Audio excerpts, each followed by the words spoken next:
Halo, perkenalkan nama saya Mike Purwanto, NIM 2010322343, mata kuliah Manajemen Sumber Daya Manusia, kelas A. Di sini saya akan membahas tentang pengertian manajemen.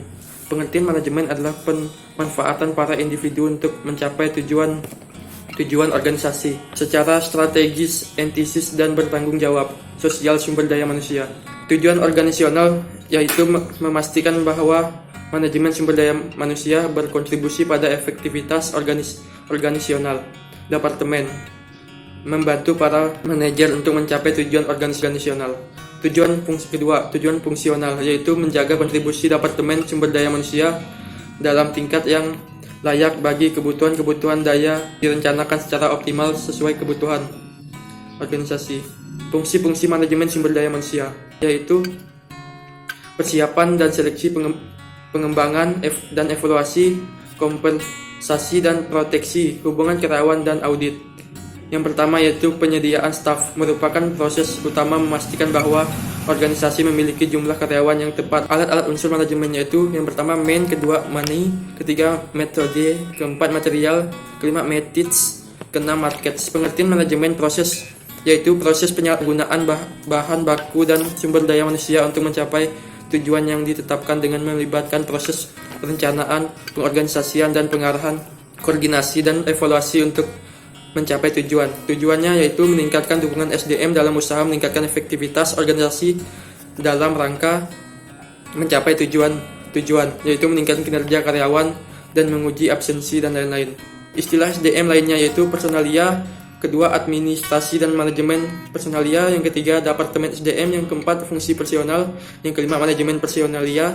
Mengapa SDM penting? Yaitu yang pertama kurangnya tenaga teknis khusus untuk mendukung program ekspansi bisnis. Fungsi utama manajemen sumber daya manusia yaitu yang pertama planning, yang kedua rekrutmen, yang ketiga staffing, keempat jobs design, keenam apresial, ketujuh communication, ke-8 retention, yang ke-9 labor relation.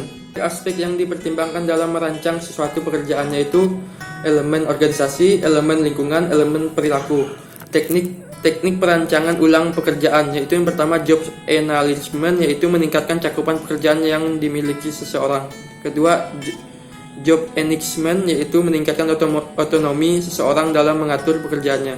Teori tentang berkepuasan kerja, yang pertama dispersi teori, yang kedua equability teori, yang ketiga two factor teori. Kompensasi adalah semua pendapatan yang berbentuk uang atau barang langsung tidak langsung yang diterima karyawan sebagai imbalan jasa yang diberikan.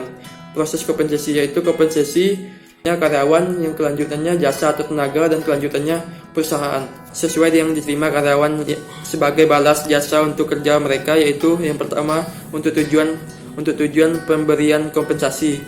Yang pertama A. Ikatan kerjasama. Secara formalitas karyawan harus mengerjakan pekerjaan pengusaha, wajib membayar sesuai perjanjian yang disepakati. Yang B. Kepuasan kerja, yaitu terpenuhi kebutuhan karyawan sebagai memperoleh kepuasan dari jabatannya. Metode kompensasi yaitu metode tunggal. Metode tunggal ya penetapan gaji pokok hanya yang didasarkan atas usaha terakhir dari pendidikan formal yang dimiliki karyawan, misalnya seperti PNS S1, maka digolongkan 3A. Dan tujuan rekrutmen yaitu aktivitas ini memiliki pelamaran yang melamar kesempatan kerja. Yang A. Dapat mempengaruhi apakah pelamar menerima tawaran pekerjaan yang mereka terima. Yang B. Aktivitas rekrutmen merupakan pertukaran informasi. Yang pengertian orientasi yaitu merupakan program untuk memperkenalkan karyawan baru pada heran-heran mereka, organisasi kebijaksanaan, nilai-nilai, keyakinan dan pada rekan kerja mereka. Dilakukan oleh Departemen SDM dan atasan karyawan tersebut. Mensosialisasikan nilai-nilai organisasi pada ada karyawan baru. Isi program umumnya menyangkut hal-hal umum yang berkaitan dengan pekerjaan dan hal-hal khusus. Hal umumnya itu seperti aspek-aspek organisasi, manfaat yang didapatkan karyawan, perkenalan, tugas-tugas. Aspek organisasi yaitu sejarah pendiri perusahaan, organisasi perusahaan, nama-nama pejabat kunci, masa percobaan, buku pegangan karyawan, dan lain-lain. Manfaat yang didapatkan karyawan seperti skala gaji, cuti, masa istirahat, latihan, dan pengembangan yang dibimbing, kerja, asuransi, program pensiun, dan lain-lain.